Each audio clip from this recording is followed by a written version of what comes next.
Hello friends, नमस्कार।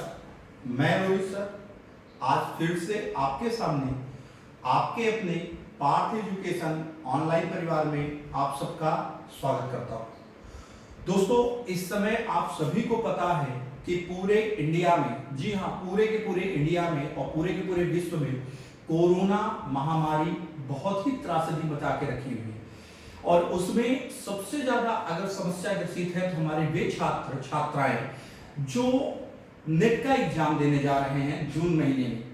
आप सभी को पता है कि नेट का एग्जाम जून महीने में प्रस्तावित है, और अगर जून महीने में एग्जाम हुआ तो वो कैसे तैयारी करेंगे, ये बहुत ही महत्वपूर्ण प्रश्न है। इसी समस्या को दूर करने के लिए हमारा जो ये पार्थ एजुकेशन यूट्यूब चैनल है वो लाइव क्लासेस प्रतिदिन हर विषय के छात्रों को दे रहा है। इसी क्रम में आज हम अपने उन बच्चों की समस्याओं का समाधान करने के लिए यहाँ प्रस्तुत हुए हैं जो लोग गृह विज्ञान या होम साइंस के छात्र हैं। जी हाँ, अगर आप नेट देने जा रहे हैं, टीजीटी, पीजीटी या असिस्टेंट प्रोफेसर का एग्जाम गृह विज्ञान विषय से देने जा रहे हैं और आपको लगता है कि आपकी समस्याओं का समाधान घर बैठकर नहीं हो पाएगा, तो हमारा ये ऑनलाइन जो परिवार है वो आपकी सहायता को तैयार है। अगर आप नियमित रूप से कक्षाएं, पीडीएफ, नोट्स, वीडियो, टेस्ट सब कुछ लेना चाहते हैं तो हमारे 9451216656 इस नंबर पर होम साइंस लिख के व्हाट्सएप कर दे। जी, व्हाट्सएप कर दे। आप जब व्हाट्सएप करेंगे तो मैं खुद आपको रिप्लाई करूंगा और प्रतिदिन की कक्षाओं का सारा विवरण, सारी की सारी चीजें आप तक पहुंचा दूंगा। चलिए दोस्तों, शुरुआत करते हैं आज इस 7 अप्रैल के दिन हम अपने होम साइंस की कक्षा की। आज से मैं एक नया टॉपिक आपके सामने लेता हूं, लेकिन मैं अपने कुछ दोस्तों को बता देना चाहूंगा, अगर आप हमारे यहाँ होम साइंस की कक्षाएं ज्वाइन करते हैं तो होम साइंस की कक्षाओं में नॉर्मल कंडीशन में आपकी 5 ब्रांचेज होती हैं। जी हाँ, 5 ब्रांचेज होती हैं।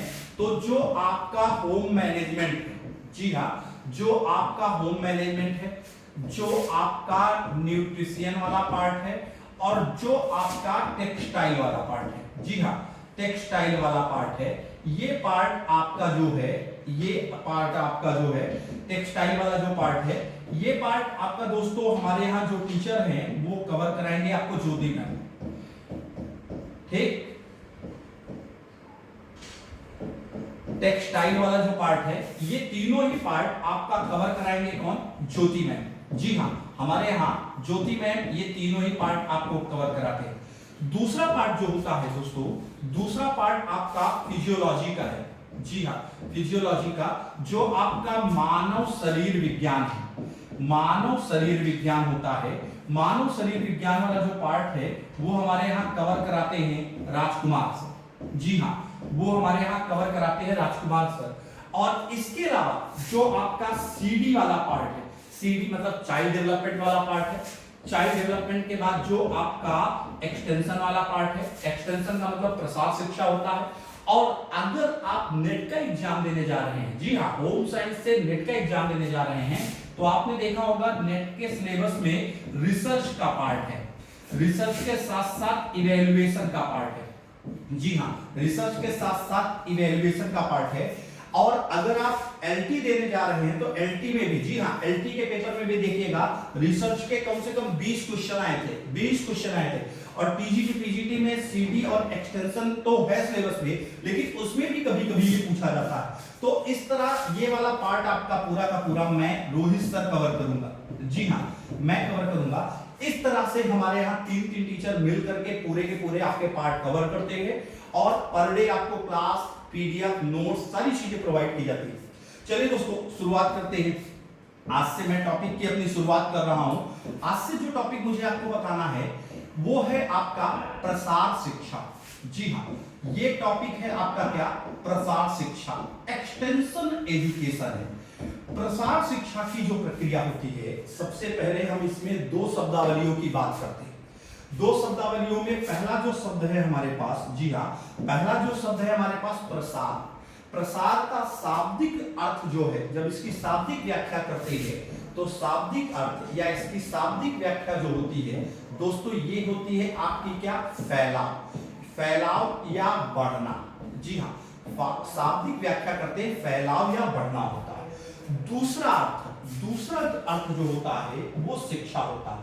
शिक्षा की प्रक्रिया जो होती है वो सीखने या सिखाने की भी प्रक्रिया होती है, सीखने या सिखाने की प्रक्रिया होती है। प्रसार शिक्षा क्या है, एक्सटेंशन क्या है? एक्सटेंशन का मतलब होता है जब कभी भी हम अपना दायरा बढ़ाते जाते हैं, धीरे धीरे करके हम अपने दायरे को विस्तृत करते जाते हैं। किसके माध्यम से? शिक्षा के माध्यम से।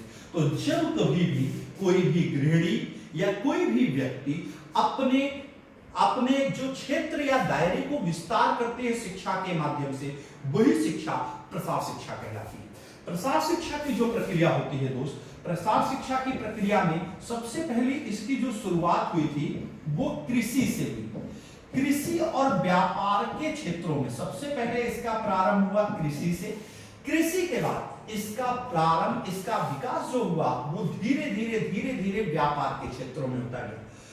और इसके जो प्रॉफिट थे, इसके प्रॉफिट को देख करके हमने या हमारे पूर्वजों ने ये अनुमान लगाया कि अगर हम इसको विभिन्न क्षेत्रों में प्रयोग में लाए, कई क्राइटेरिया में, कई एरिया में प्रयोग में लाए, तो इसकी फैसिलिटी, इसके प्रॉफिट सब जगह यूटिलाइज हो जाएंगे। इसीलिए इसका यूज होम साइंस या गृह विज्ञान विषय में किया जाने लगा। जब प्रसार शिक्षा की बात करते हैं, इसके अर्थों की व्याख्या करते हैं, तो मैं आपको एक ट्रिक बता देता हूं। जी हाँ, मैं आपको एक ट्रिक बता देता हूं। ट्रिक क्या है? ट्रिक है KAP। अगर हम प्रसार शिक्षा के अर्थों को, प्रसार शिक्षा की व्याख्या करने जाते हैं, तो बिना KAP की व्याख्या किए हुए हम प्रसार शिक्षा को सही से समझा नहीं सकते। इसके माध्यम से, जी हाँ दोस्तों, इसके माध्यम से हम आसानी से किसी भी व्यक्ति को प्रसार शिक्षा के विषय में जानकारी दे सकते हैं। अब प्रश्न है KAP में K क्या है, A क्या है, P क्या है? तो K जो होता है, K है आपका क्या? नॉलेज। जी हाँ, K है आपका क्या? नॉलेज। नॉलेज की जो प्रक्रिया होती है वो ज्ञान की प्रक्रिया होती है। A जो होता है, A है आपका क्या? एटीट्यूड। एटीट्यूड की जो प्रक्रिया होती है अभिवृत्ति की प्रक्रिया होती है। और P जो है, P का मतलब क्या है आपका? P का मतलब है आपका प्रैक्टिस। प्रैक्टिस का मतलब लगातार हम प्रयास करते जाते हैं। इन सब के आधार पर, इन तीनों के आधार पर हम प्रसार शिक्षा की व्याख्या करते हैं। सबसे पहले प्रसार शिक्षा में K क्या है? जब आपको कोई भी ज्ञान नहीं है किसी भी विषय में, मैं ये नहीं कहता कि आपको कोई भी ज्ञान माता के गर्भ से होता, हम हर चीज का अर्जन करते हैं। जब किसी भी प्रक्रियाओं का हम अर्जन करते हैं तो सबसे पहले प्रसार तब होगा किसी भी चीजों का जब हम उसका ज्ञान अर्जित करते हैं। जब हम उसका ज्ञान अर्जन करेंगे तो धीरे धीरे करके यानी कि क्या है? सीखने और सिखाने की प्रक्रिया। जी हाँ, क्या है? सीखने और सिखाने की प्रक्रिया। तो सीखने और सिखाने की प्रक्रिया में अगर हम अपना प्रसार करना चाहते हैं, अपना एक्सटेंशन करना चाहते हैं, बढ़ाव करना चाहते हैं, तो सबसे पहले ज्ञान अर्जित करना पड़ेगा। ज्ञान अर्जित करने के बाद दूसरा जो है एटीट्यूड है। एटीट्यूड जो होता है दोस्तों, इसको हिंदी में हम लिखते हैं क्या? अभिवृत्ति। अभिवृत्ति लिखते हैं। जी हाँ, अभिवृत्ति क्या होता है? जब कभी भी किसी भी प्रसार शिक्षा या गृह विज्ञान में अभिवृत्ति का मतलब होता है आपको किसी भी विषय का ज्ञान होने के बाद उसकी तरफ जो डाइवर्जनल एलिजिबिलिटी होती है, जो आपके ज्ञान के प्रक्रम का उन्मुखीकरण होता है। मतलब आपने किसी भी चीज का ज्ञान अर्जित किया, लेकिन जरूरी नहीं है ज्ञान अर्जित करने के बाद हमारा इंटरेस्ट उस तरफ जग जाए। तो हम क्या करते हैं? किसी भी चीज को डाइवर्जनल एलिजिबिलिटी बताते हैं। मतलब सामने कोई भी चीज किसी भी व्यक्ति ने आपको बताई, आपका ज्ञान है, आप उधर डाइवर्ट हो गए। अगर गृह विज्ञान की कक्षा में मैं किसी भी बच्चे को हिंदी पढ़ाऊंगा तो हिंदी नहीं पढ़ेंगे। क्यों?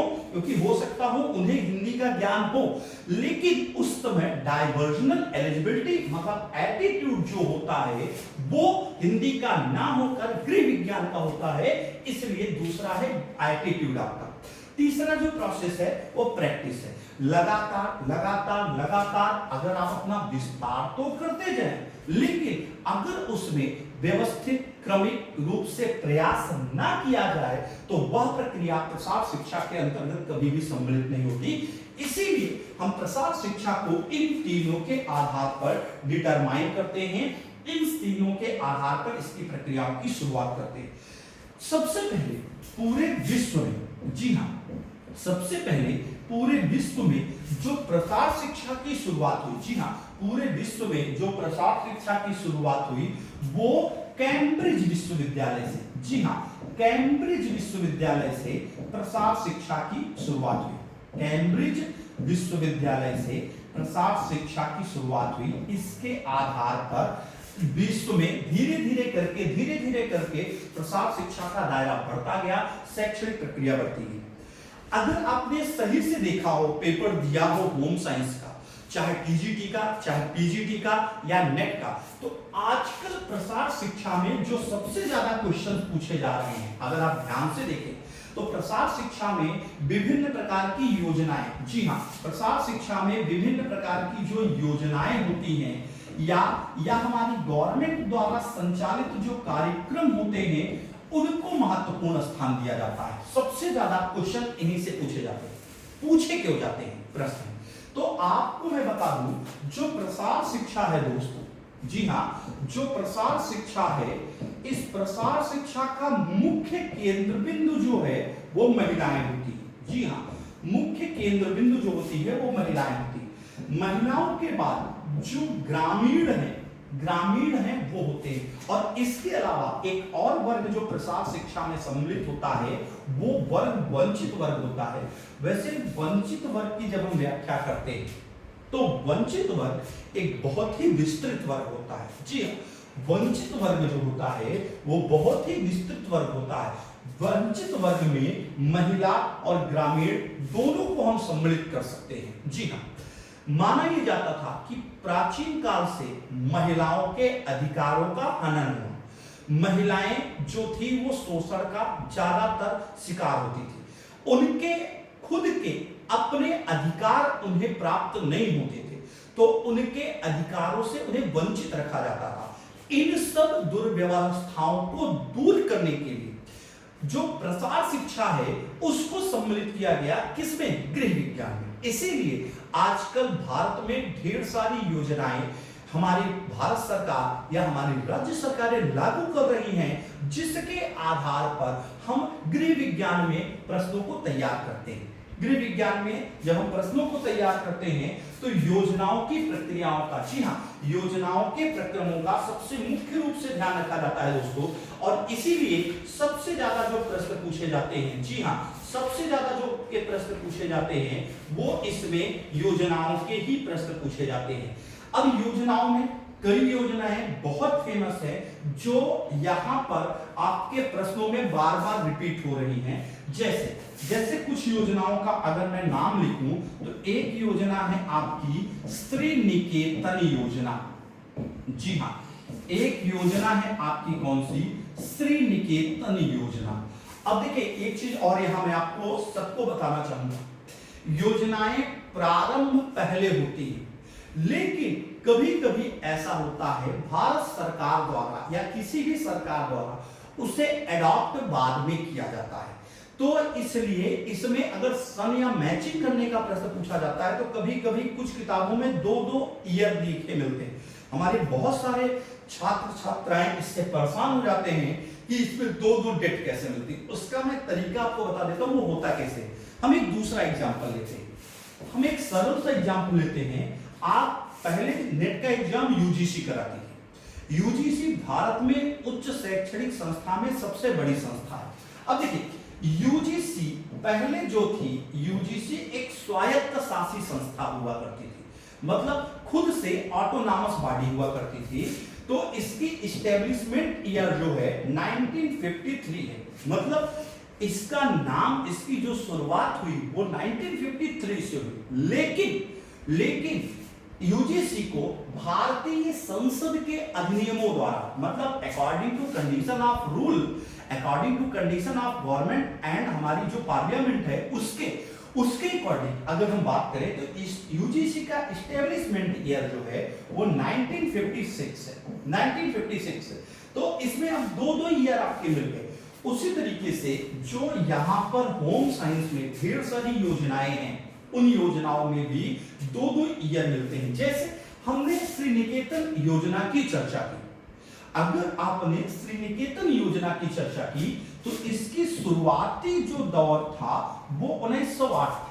जी हाँ, इसकी शुरुआत जो हुई थी वो 1908 में हुई। तब इसका नाम जो था, इसका नाम रूरल इंस्टीट्यूट की योजना के रूप में रखा गया।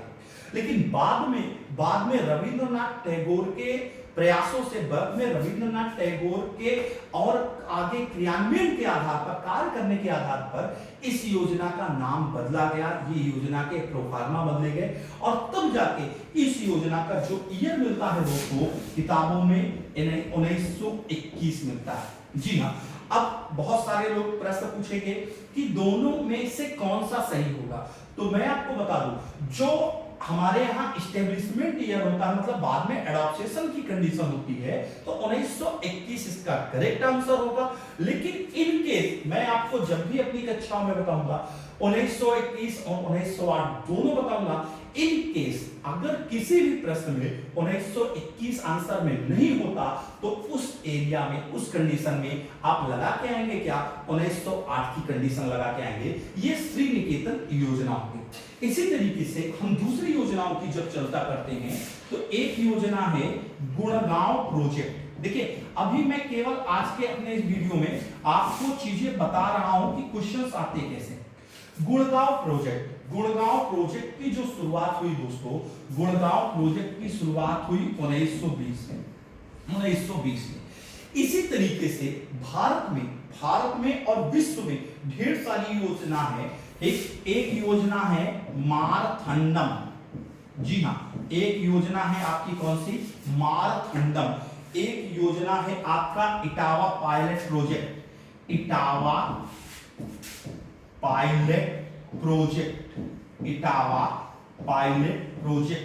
इस तरीके से ढेर सारी योजनाएं हैं जो हमारे यहाँ। और मैं एक चीज आपको बता दूं, अगर आप यूजीसी का एग्जाम देने जा रहे हैं तो यूजीसी में सबसे ज्यादा ऐसे क्वेश्चंस मैच करने को जो आते हैं, जी हाँ, क्वेश्चंस जो मैच करने को आते हैं वो यही योजनाएं और यही प्रोग्राम्स पूछे जाते हैं जिससे सबसे ज्यादा यूजीसी क्वेश्चन क्वेरी करता है। जी हाँ, सबसे ज्यादा यूजीसी इन्हीं से क्वेश्चंस क्वेरी करता है। अब आगे हम जब बात करते हैं, अब इसके बाद जो प्रसार शिक्षा है, जी हाँ, जो प्रसार शिक्षा है दोस्तों आपकी, ये प्रसार शिक्षा जो है आपकी, इस प्रसार शिक्षा में आपने देखा होगा भारत में पंचवर्षीय योजनाएं, जी हाँ, भारत में पंचवर्षीय योजनाएं लागू होती हैं। भारत में जो पंचवर्षीय योजनाएं लागू होती हैं, उन पंचवर्षीय योजनाओं में, जैसे भारत में सबसे पहले पंचवर्षीय योजना लागू हुई 1951 में और वो योजना चली 1956 तक। अब जितनी भी पंचवर्षीय योजनाएं चली, हर योजना में मैंने आपको पहले ही बताया कि प्रसार शिक्षा जो है स्पेशली डिपेंड है महिलाओं पर, स्पेशली डिपेंड है वंचित वर्ग पर, गरीब तबके पर, जो शोषित दलित तबका है उन पर। अब भारत में जो आरक्षण आया या भारत में जो हमारी ये पंचवर्षीय योजनाएं आई, इन पंचवर्षीय योजनाओं में महिलाओं के लिए, शिक्षा के लिए, उनके विरुद्ध उनके होते हुए अत्याचारों को रोकने के लिए, या ग्रामीणों के लिए, या शोषित दलित तबकों के लिए जो भी योजनाएं बनी, जो भी स्कीम्स लागू की गई, वो सारी की सारी स्कीम्स एक्सटेंशन में इंक्लूड हो जाती है। उसका रीजन क्या है? उसका रीजन ये है कि वो सब योजनाएं या तो महिलाओं से संबंधित है, या तो गरीब तबके के संबंधित है, दिव्यांगों से संबंधित है, वंचित वर्ग से संबंधित है, और वही तो हमारा विषय वस्तु है। 1956 ईस्वी 1956 में पहली पंचवर्षीय योजना थी, तो इसका मुख्य विषय वस्तु जो था वो एग्रीकल्चर था, कृषि था।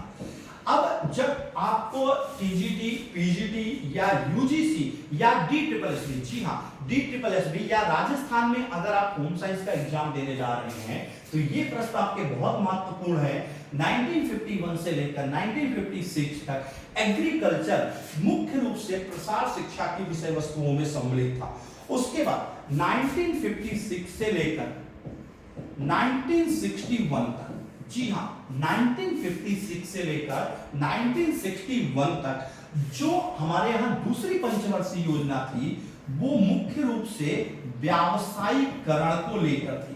व्यावसायीकरण का मतलब था जो हमारा पहला मुख्य बिंदु पहले पार्ट में था एग्रीकल्चर, कृषि था, अब यहां पर हमने व्यवसाय को भी अधिक महत्वपूर्ण स्थान देना शुरू कर दिया। तो यहां पर 1956 से लेकर 1961 तक व्यावसायीकरण की प्रक्रिया लागू हो गई। फिर तीसरी जो हुई 1961 से 1966 तक, 1961 से 1966 तक ये योजना बहुत फेमस हुई। इसको याद रखना है, इसीलिए मैं इसको दूसरे कलर से लिखता हूं। ये योजना बहुत महत्वपूर्ण हुई। क्यों महत्वपूर्ण हुई? क्योंकि यहां से वास्तविकता में प्रसार शिक्षा को जोड़ा गया। यहां पर सबसे ज्यादा बल दिया गया स्वप्रोत्साहन को। स्वप्रोत्साहन को, अब स्वप्रोत्साहन का मतलब हम क्या समझ सकते हैं दोस्तों, हम थोड़ी सी इसकी चर्चा करते हैं। हम गरीबों को, जी हां गरीबों को, गरीबों के बाद हम महिलाओं को, महिलाओं के बाद जो वंचित वर्ग है उन लोगों को आगे लाना चाहते हैं। और उन लोगों को आगे लाने के लिए हमने उन्हें क्या दिया? प्रोत्साहन। जी हां, हमने उन्हें क्या दिया? प्रोत्साहन दिया, जिससे वो खुद के खिलाफ होने वाले अधिकारों के हनन को रोक सके और अपने आप को जागरूक बना सके। और जागरूक बनाकर वो लोगों से जो सरकारी स्कीम्स हैं जो उन तक नहीं पहुंच पा रही, उसके लिए जागरूक किया जाए, उसके लिए प्रोत्साहित किया जाए। तो इन सब आधारों पर, जी हां इन सब आधारों पर 1961 से लेकर 1966 तक जो तीसरी पंचवर्षीय योजना चली उसमें स्व प्रोत्साहन को सबसे महत्वपूर्ण स्थान प्रदान किया गया। जी हां, उसके बाद जो कुछ याद रखिएगा, इसके बाद 1966 के बाद जो पंचवर्षीय योजनाएं थी, जी हां जो पंचवर्षीय योजनाएं थी, उन पंचवर्षीय योजनाओं के फेल हो जाने के कारण बीच में, पंचवर्षीय योजनाओं के फेल हो जाने के कारण बीच में 3 साल तक, जी हां 3 साल तक छोटी छोटी योजनाओं को संचालित किया गया। छोटी छोटी योजनाओं को संचालित किया गया और उसके आधार पर कार्य करने की रूपरेखा तैयार की गई। और उसके बाद 1969, जी हां उसके बाद 1969 से लेकर 1974, जी हां 1969 से लेकर 1974 तक जो पंचवर्षीय योजना लागू हुई, इस पंचवर्षीय योजना में परिवार नियोजन कार्यक्रम, ये भी हमारे यहाँ बहुत संबंधित हो सकता है। और आप देखेंगे परिवार नियोजन कार्यक्रम, अगर यूजीसी का बदला हुआ सिलेबस देखेंगे, होम साइंस में यूजीसी का बदला हुआ सिलेबस देखेंगे तो यूनिट संख्या 7, 8, 9, जी हाँ यूनिट संख्या 7, 8, 9 में आप जो लोग होम साइंस नेट का एग्जाम देने जा रहे हैं वो यूनिट होम साइंस के यूनिट 7, 8, 9 में देखेंगे तो परिवार नियोजन कार्यक्रम वगैरह की बहुत अच्छी व्याख्या की गई है। तो 1969 से लेकर 1974 तक परिवार नियोजन कार्यक्रम मुख्य रूप से हमारे पंचवर्षीय योजनाओं में लागू किया गया। जी हाँ, इसके बाद दोस्तों आगे बढ़ते हैं। आगे जो बढ़ते हैं 1974 से लेकर 1979, जी हाँ 1974 से लेकर 1979, इसमें जो मुख्य था, जी हाँ इसमें जो मुख्य था वो सबसे मुख्य था भारत में गरीबी हटाओ का नारा दिया गया। जी हाँ, भारत में क्या दिया गया? गरीबी हटाओ का नारा दिया गया। तो दोस्तों मैं यहां आज अपनी इस कक्षा में, यह मेरी पहली कक्षा एक्सटेंशन की, केवल ये समझाने का प्रयास कर रहा हूं कि किस तरीके से प्रश्न आपसे पूछे जाते हैं। अब देखिए यहां पर होगा क्या, जब प्रश्न आपसे पूछा जाएगा तो एक तरफ आपको ईयर दे दिया जाएगा, सन दे दिया जाएगा और दूसरी तरफ ये चीजें दे दी जाएंगी और इन चीजों को आपको मैच करना है। जी हाँ, यूजीसी में सबसे ज्यादा आजकल अगर किसी भी स्टूडेंट्स को सबसे ज्यादा प्रॉब्लम हो रही है, जी हाँ, यूजीसी के एग्जाम्स में अगर सबसे ज्यादा प्रॉब्लम्स हो रही है तो इन्हीं प्रश्नों की वजह से जो मैचिंग करने वाले क्वेश्चंस हैं, उन्हीं क्वेश्चंस की वजह से स्टूडेंट्स को सबसे ज्यादा प्रॉब्लम्स फेस करनी पड़ रही है। ठीक है, तो मुझे लगता है इतनी चीजें सब कुछ। इसके आगे जब आप हमारी पूरी क्लास में आपको बताना कल से शुरू करूंगा तो एक एक पॉइंट आपको डिटरमाइन करता जाऊंगा, एक एक पॉइंट आपको बताता जाऊंगा, एक एक चीजें आपको समझाता जाऊंगा। इसके बाद देखिए, इसके बाद जब हम आगे बढ़ते हैं तो प्रसार शिक्षा की जो प्रक्रिया होती है, प्रसार शिक्षा की प्रक्रिया में प्रसार शिक्षा का दर्शन होता है। जी हाँ, प्रसार शिक्षा का दर्शन होता है। Philosophical foundation of extension education होता है। जी हाँ, ये टॉपिक आपको मिलेगा, प्रसार शिक्षा का दर्शन मिलेगा। प्रसार शिक्षा का दर्शन जो है, इसमें मुख्य रूप से इस बात पर ध्यान दिया जाता है कि मनुष्य का, और मनुष्य में भी खास तौर से हम प्रसार शिक्षा में बार बार चर्चा कर रहे हैं, महिला, वंचित वर्ग और गरीब का। जी हाँ, महिला, वंचित वर्ग और गरीब का जो पॉइंट ऑफ व्यू है किसी भी चीज को देखने का, उसी पर मुख्य रूप से केंद्र बिंदु जो बनता है वो प्रसार शिक्षा का बनता है, एक्सटेंशन एजुकेशन का बनता है। अब इसमें जो प्रश्न पूछे जाते हैं, खासतौर से DSSB में, राजस्थान या TGT PGT में जब आप एग्जाम देने जाएंगे तो इसमें आपसे प्रश्न पूछा जाएगा। जानते हैं क्या प्रश्न पूछा जाएगा? इसमें आपसे प्रश्न पूछा जाएगा कि प्रसार शिक्षा के मुख्य उद्देश्य क्या है, प्रसार शिक्षा की आवश्यकता क्या है, प्रसार शिक्षा के कार्य क्या है। तो मुख्य रूप से जो हमारी प्रसार शिक्षा है वो कुछ खास बिंदुओं को लेकर दर्शाई गई। अगर मैं इस पर चर्चा करूं तो सबसे पहली चीज होती है आत्मनिर्भरता और अभिप्रेरणा की जानकारी। अभिप्रेरणा की जानकारी सबसे पहली चीज जो हमारी होती है, किसी भी महिला को, किसी भी वंचित वर्ग को या किसी भी गरीब को क्या बनाना?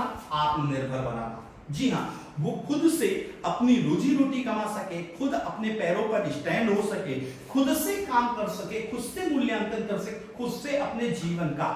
कहा जाता है कि अगर एक पुरुष शिक्षित होता है तो केवल एक व्यक्ति शिक्षित होता है, लेकिन अगर एक महिला शिक्षित होती है तो पूरा का पूरा परिवार शिक्षित होता है। तो इसलिए महिलाओं को आत्मनिर्भर बनाना है।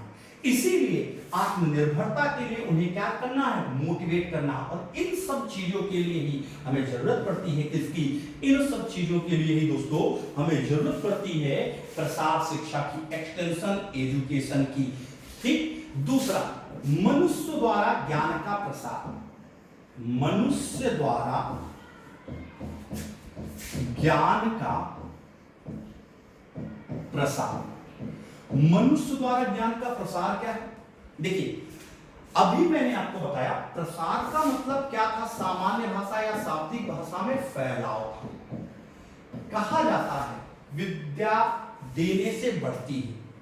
अगर किसी महिला को, अगर किसी गृहिणी को, अगर किसी गरीब को, अगर किसी वंचित वर्ग को कुछ भी पता है तो प्रसार शिक्षा कहता है वो अपने ज्ञान का क्या करे? विस्तार करे, जिससे उस ज्ञान का सदुपयोग सबके माध्यम से हो सके।